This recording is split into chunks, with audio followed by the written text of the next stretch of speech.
pa ba ang aawitin o giliw ko? Ilang ulit pa ba ang uulitin o giliw ko?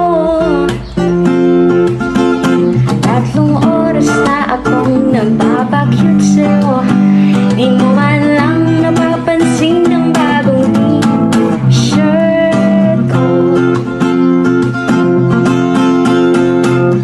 Ilang isaw pa ba ang kakainin o giliw ko?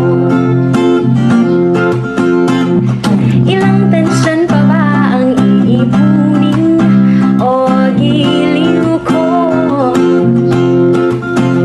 Gagawin ko ang lahat, pati ang thesis mo.